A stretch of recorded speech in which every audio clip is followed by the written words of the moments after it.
Je vois pas de rupture aujourd'hui avec celui-ci et de façon générale. Famille, l'avocat de Ousmane Sonko et de Diomaye Faye lâche des bombes. Ce que nous, panafricanistes, disions depuis le début de leur mandat, depuis qu'on a remarqué qu'ils n'étaient pas du tout dans la rupture et qu'on s'est fait insulter par les adeptes, n'est-ce pas, de ces deux-là. Voilà leur avocat qui parle. Vous allez leur faire quoi alors? Vous allez lui faire quoi? Vous allez lui faire quoi? Écoutez, famille, et puis on commente. Cet asservissement, je vois pas de rupture aujourd'hui avec celui-ci et de façon générale. La contrainte est telle que j'étais très marqué de voir le président du Sénégal venir à 2 reprises à Paris dans les mois qui ont suivi sa prise de pouvoir et s'afficher avec un Emmanuel Macron souriant à la porte de l'Élysée, après avoir été reçu au Quai d'Orsay dans des conditions qui m'apparaissent parfaitement indignes, et sans prendre des mesures de rupture qui étaient pourtant promises et annoncées de longue date, de sorte que, y compris le Tchad, qui est quand même un régime en partie vassalisé à l'égard de la France-Afrique, a pu annoncer plutôt que le Sénégal le retrait des troupes françaises de son territoire.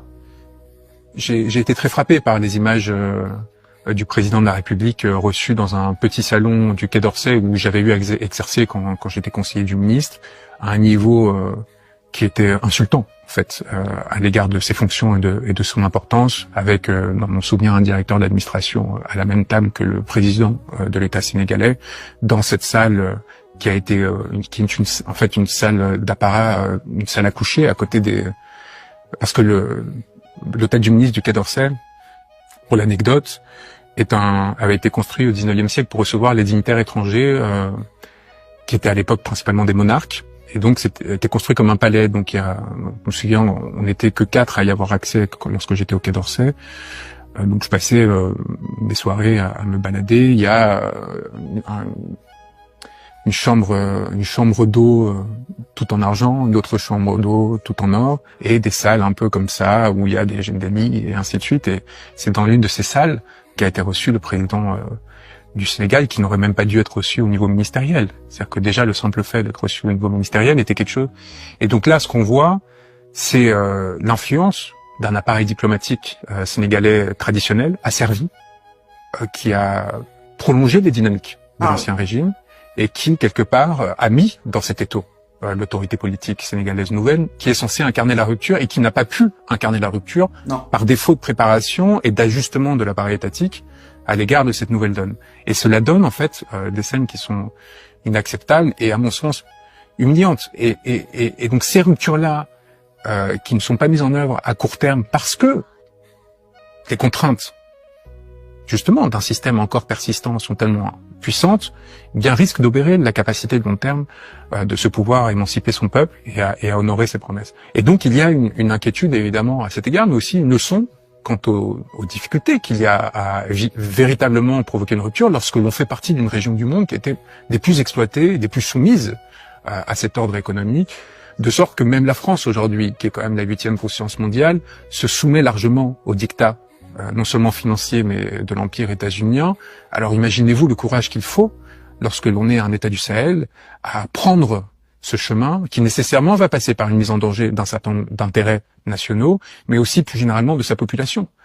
C'est-à-dire que c'est un risque que vous prenez alors que vous n'êtes pas certain de pouvoir l'emporter.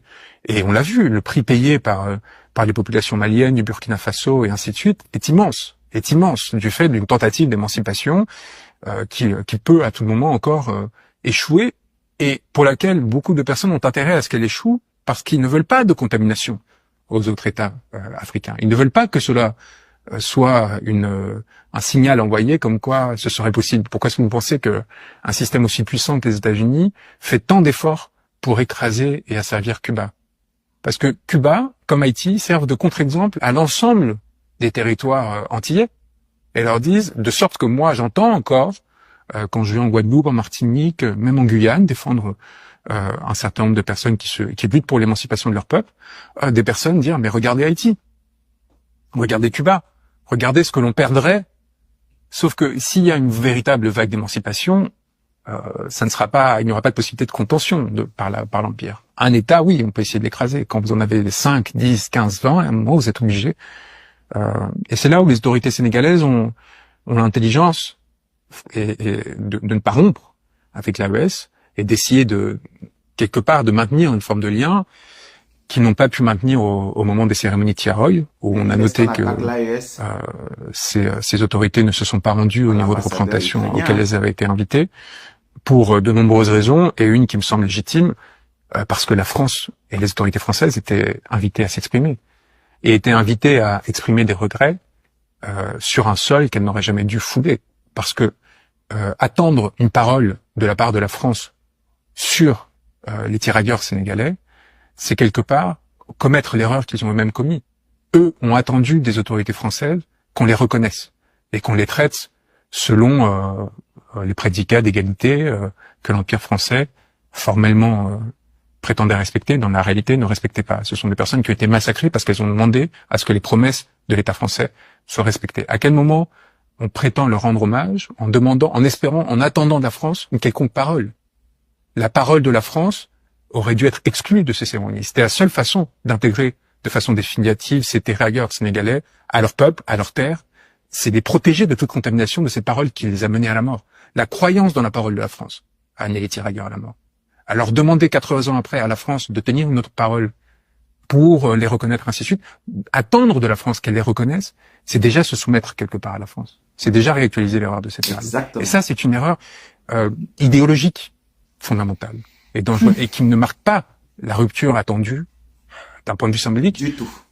Elle n'a pas été notée. Elle n'a pas été notée, et cela m'inquiète parce que cela peut produire une forme encore une fois, on dirait que c'est rien, que c'est pas un problème, de toute façon, qu'est-ce que ça change au réel? Mais non, en fait, ça marque peut-être une absence de pensée sur cette dynamique qui, de façon plus large, peut emporter le Sénégal dans les suites d'une dépendance avec laquelle elle souhaite, de façon profonde, rompre. Parce que c'est le pays le plus jeune au monde, un des pays les plus jeunes au monde, avec une moyenne d'âge de 19 ans, qu'il est l'avenir du monde, ce pays. C'est l'avenir du monde. Et il a besoin de cette émancipation rapide qui fasse que cette jeunesse ne ressente plus le besoin de prendre le risque de la mort par la mer, par les airs ou par la terre, et qu'elle reste pour construire son pays et son État et sa prospérité. Merci. Et c'est d'ailleurs pour ça qu'on a pris même des risques, y compris vitaux, pour nous montrer à leur côté. Bravo. Qu'est-ce qu'il faut encore ajouter sur ces paroles qui viennent du cœur? Ce monsieur a été traqué par le régime de Macky très sale. On lui a mis les bâtons dans les roues pour qu'il ne puisse pas défendre Ousmane Sonko et son acolyte Diomaye, qui est actuellement le président de fait du Sénégal. Moi, j'étais personnellement au Trocadéro avec les Sénégalais dans l'une de leurs marches. Parce que eux, ils nous ont soutenus depuis 2018 quand le Cameroun revendiquait la victoire de Maurice Kamto. Parce que l'opposition camerounaise avait gagné en 2018. Et nous avons manifesté notre mécontentement contre cette dictature dont nous ne pouvons pas soutenir un régime qui a promis la rupture et qui fait le contraire. Voilà. Même le Tchad a commencé à rapatrier les soldats français. Le Sénégal dit oui, on va voir, il n'y a pas encore de calendrier. Voilà. Qu'est-ce que les Africains doivent penser de ça? Quand nous avons en face l'AES, Assimi Goïta, Ibrahim Traoré et Abdourahmane Tiani. Il est temps peut-être que les Sénégalais comprennent que nous menons le même combat. Mais serrons-nous les coudes. Parce que si votre régime ne vous arrange pas, nous allons vous soutenir pour les dénoncer comme on vous a soutenu pour dénoncer Macky Sall. Merci à Yohan Branco. Restez connectés, famille. Au TEP. Au TEP. Au TEP.